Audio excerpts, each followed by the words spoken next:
Hey, quick thought.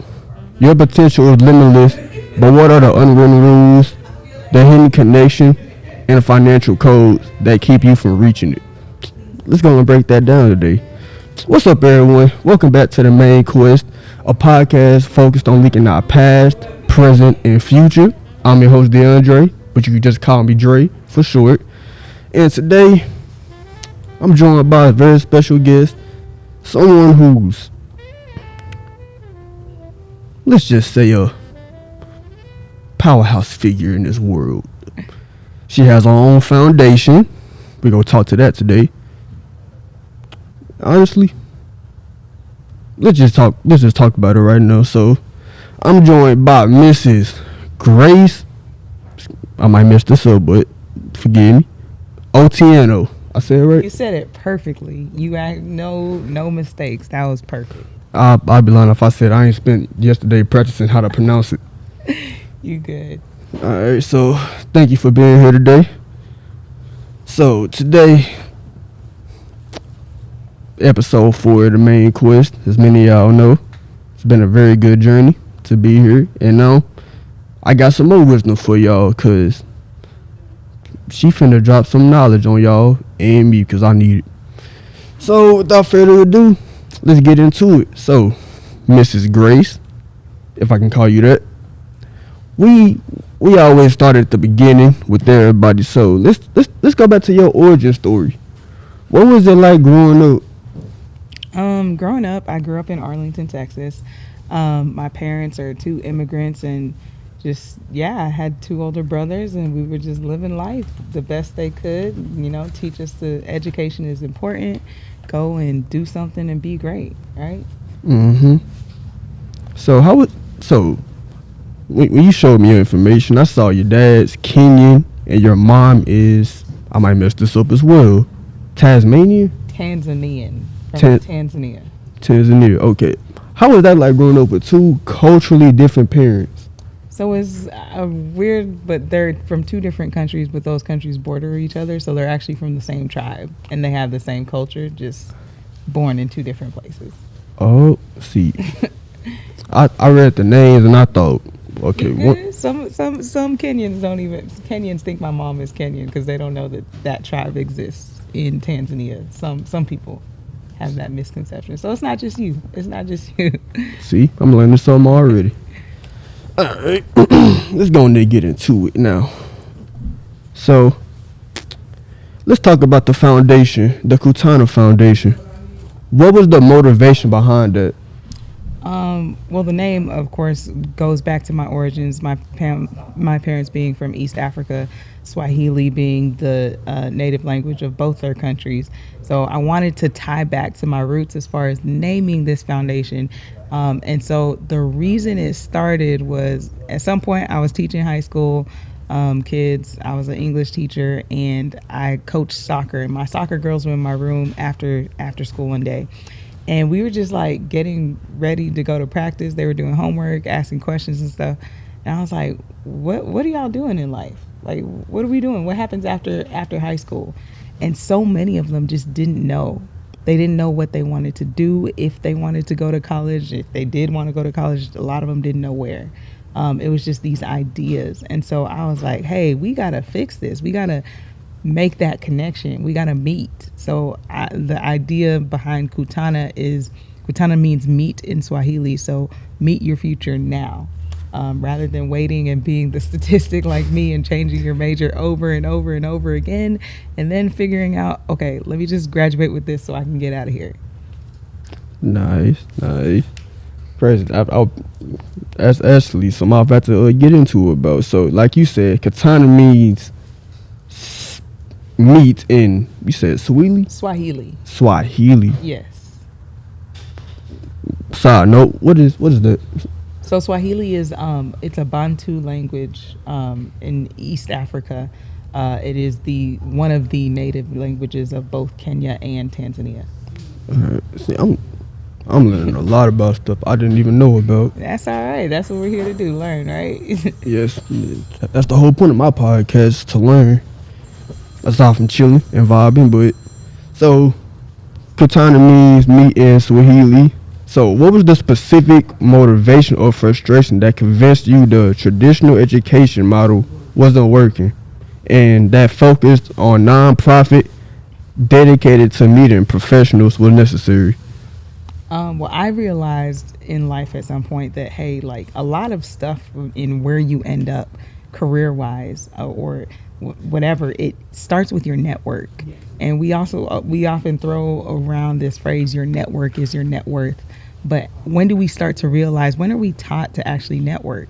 And a lot of adults don't know how to effectively network. So I'm like, hey, I wonder what would happen if we started teaching teens, or even earlier than teens, preteens, how to professionally network for their future. Just making these connections, exploring different career paths, going to do job shadowing or mentorships, specifically just building your network so that when you need it, it's there for you. So you can just reach out and like, hey, I need an internship. Not rather than being reactive and it's like, oh, well, I need an internship. Let me go network to find this thing that I need.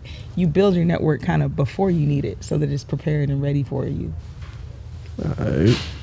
Alright, so Kutana focuses on networking, like you mentioned, career development and financial literacy. Why is that combination, that holistic approach so vital for achieving long-term economic independence? And what's the biggest psychological change you see in a young person who masters those three areas? That's a good question. Well, definitely the networking for the purpose I said, like figure out what you want to do, what your passion is, and then how can I tie those things that I enjoy doing to a career path, or explore someone who's already doing it. That is super vital in the process. Another thing is like sometimes kids like they want to live a lifestyle, right? But we don't ever teach them from a basic standpoint of like, okay, what's an average salary like in the Dallas Fort Worth area? How do we break that down? And what does a lifestyle I want to live look like? And then tying that lifestyle to a number, an annual salary. So we want to live this lavish lifestyle and wear all these fancy clothes, drive these nice cars, but we're choosing careers that may or may not match up with that. So it's like I want to teach them the mindset behind, okay, well, when you're doing this kind of thing, maybe if you want to be an entrepreneur, like you can expand your earning potential to be limitless. Or if you're going to be an educator, all right, you're going to start at around 60 something grand in the DFW area. If you want to be a nurse, you're going to start around the same area. If you want to be in HVAC, you may start low, but you can have the potential to build and grow and get really high in salary. Or if you want to be in business, you may start in the 40s, 50s, but how fast can you potentially grow that to where you want to be? So tying that economic value to the career is hugely important in helping kids figure out where they want to. And some people want to live a simple lifestyle, and that's totally fine. And if you want to live a lifestyle that's low maintenance and easygoing and doesn't cost a lot, cool. Then just make sure that your decisions are aligning with what you want to do, where you want to be. So that's how the financial literacy piece ties in. But also, I don't remember anyone teaching me about taxes. I figured out taxes on my own when I was 18, 19 years old, filing on TurboTax. And so I didn't understand how to take advantage of the tax game, or business ownership, and how that can actually help me to save on taxes. So things like that, I'm putting younger folks on game, just so that even if they don't fully understand it now, they have that understanding in the back of their head somewhere, and it may be activated later when they come into making those career decisions. That provides workshops on crafting elevator pitches. How crucial is it for young adults to control their professional narrative, not just getting a job, but for seeing themselves as economic contributors and leaders? Well, the world will label you. The world will label you, and so it's important, just like any news station, it's important to get ahead of that story. And so if I can get in front of or get kids to understand the importance of getting in front of a potential employer and telling your story doesn't have to be about where you come from or your family's history of economic standpoint, where you come from socially, economically. You can create your own story. And that has to be you getting on the front end of it and not letting the things of your past, your history, your family's history, dictate that, because we have the power, we have the control to create who and what we want to be. Hope y'all listening for that. All right, so yeah, that gives us the perfect map for the future topic. Because now we finna talk about the legacy and impact you want to leave on people. So, looking ahead, what do you want people to remember about your legacy and impact? What does Grace Otieno want her personal contribution to be separate from the foundation's growth? I just want to be known as the person that connected people, the person that helped people find someone who helped them realize their future. Just there's this quote. I'm blanking out on who said it. I think it's Whitman. Don't misquote me. Anyway, but the idea is that like we're living in a composition, and I want to be able to contribute a piece, right? And so like whether it's a line, whether it's a bar, whether it's a note, I want to be able to contribute a piece in the composition of young adults, their life story, to help maybe trigger some kind of direction that can help them in a positive way. And so in this grand scheme composition of life, I'm like, what is my part? And so my part, that piece I want to play, is the one of the connector. You certainly been doing that. Alright. Kutana is fueled by guides, established professionals who mentor. Why is it so vital today for those established professionals to be willing to openly share their network and their financial wisdom with the next generation? Well, I think there's a responsibility on us as professionals, as seasoned adults who have been through stuff. The future generation shouldn't have it as hard as we did. And so we have a responsibility to give back. And that's also like not only our responsibility, but like this next generation is going to be running our world when we're old. And so I can't sit and complain like, why are these kids doing this? Why are they doing that? And I didn't step in and do anything to help change that path. And so I think it's my responsibility to contribute to the world in this manner. And also I believe that God blesses those who bless others and share. Like the whole world of gatekeeping, that's a thing of the past. Like gatekeeping isn't going to do you any good. If anything, you're blessed even more when you continue to give and share with other people. I wish more people had that mindset.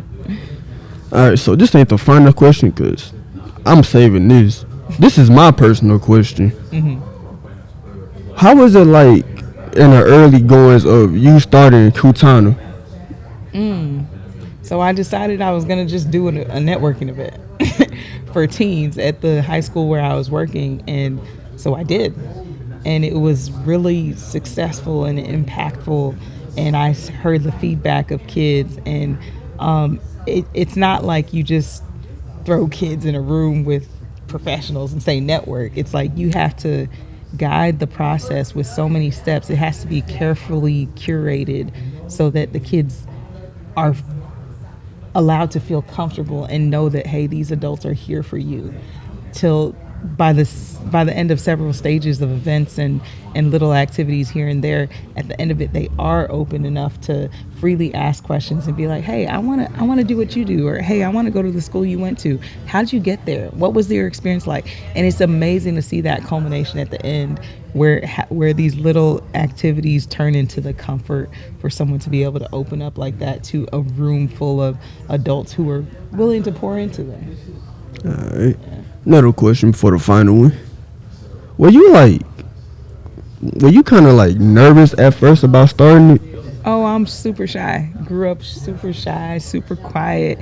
I actually left Texas when I was after senior year of high school, went to go to college out in California because I wanted to discover this brave, bold Grace inside. And I was like, I can't do it in front of my friends because they're going to judge me and be like, why are you different and all that. And I realized now I didn't have to leave halfway across the country, but I did have that freedom to grow and get out of my shell. And so, tying that back to your question, what was your question again? I was going somewhere with Were it. you like nervous about starting? Yes. Yes, I was nervous because I was like, what will people think? Will people show up? Will people want to support? Um, and then I just kept hearing this thing inside, feeling this thing inside of Grace. Just do. Somebody needs it, even if this only impacts one person's life. You're doing it, and so I decided to just do, and I did, and I'm happy to say that several lives of young people have been impacted by the different programs that I've been able to be a part of putting together. And so that makes me feel like I'm fulfilling my purpose that God has put me on here for this earth. So like I don't have the room to be nervous anymore. Because if God is telling me this is you and what you're doing and what I put you on this earth for, the nerves, I get nervous still because deep inside I am a shy person, but there's no room for that. No room for that. I'm on a mission. Sound like me for real. That's why I do this podcast so I can stop being nervous. That's what's up. And you're doing a fantastic job at it. Thank you. All right, now, so this gonna be the semi-final question. So, my semi-final question: your ultimate vision is to minimize the gap between potential and opportunity. What is your final charge to young listeners today? What is the one thing they need to do right now to move confidently toward their own main quest? I say just do it. Don't talk about it. Be about it. Like there's so many kids who have potential and just get caught up. I guess my one word or phrase that I say all the time is like young people, not even just young people, older people too. We make permanent decisions based on temporary people. And that is to say, sometimes we're scared to do something because we don't want other people to think ill of us or weird of us. And I'm like, well, where are these people going to be in your life 5 years down the road, 10 years down the road? Most of them won't. They won't be in your life at all. So I'm like, why are you making the permanent decision to not do something positive for your life, or the permanent decision to do something that's going to lead you down a bad path, but you're making that decision based off of temporary people?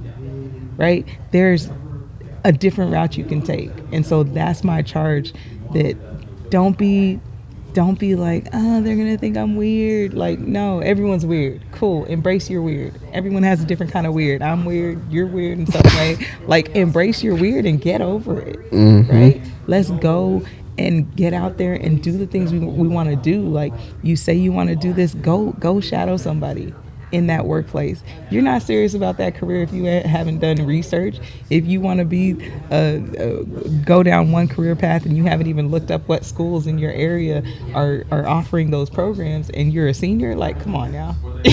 You got to actually do the research behind what you say you want to do and then put it into action.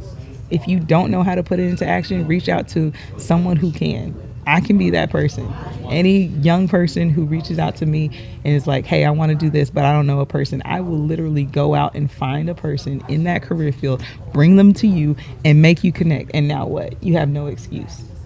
I was just finna ask.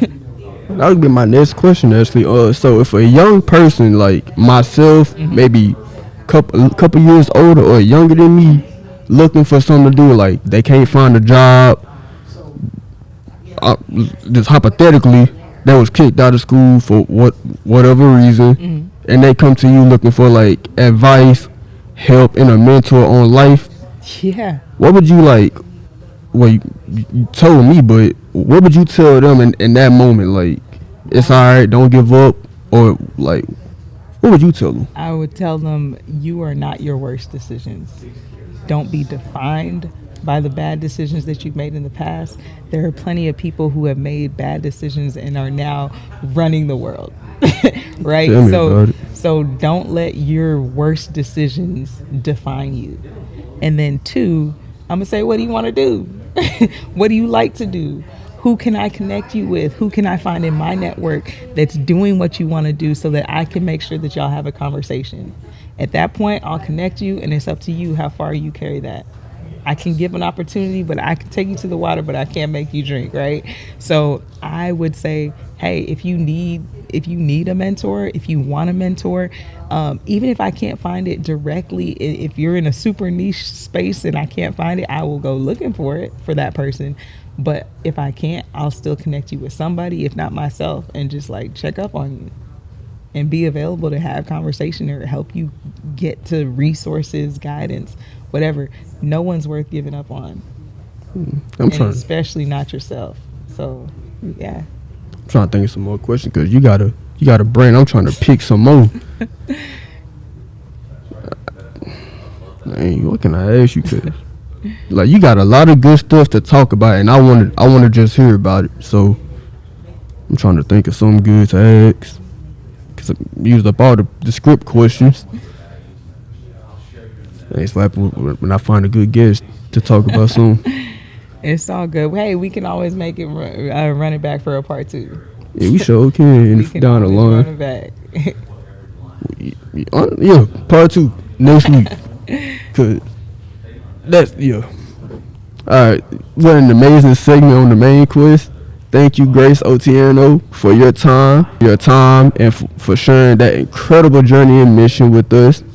If you want to connect with Grace and learn more about bridging the gap between potential and opportunity, you know, tell them where to find you with. Follow me on Instagram at Kutana19. That's Kutana19. Follow me, message me, connect, join a program. We got business and leadership academies coming up all over the Dallas-Fort Worth area next year. Be a part. And if you just want somebody to help you, give you some guidance, you know, me and my team, we're here. We are here. Y'all heard her. So, if you enjoyed this episode, please hit the follow or subscribe button right now so you don't miss out on next week's episode. We're going to run it back with her because clearly we got some more good stuff to talk about for y'all. So, because it helps me reach out to more people. So, y'all know what I'm finna say to y'all. Until then, focus on your network, manage your money, and keep seeking the main quest. And I'm going to talk to y'all next time. Peace.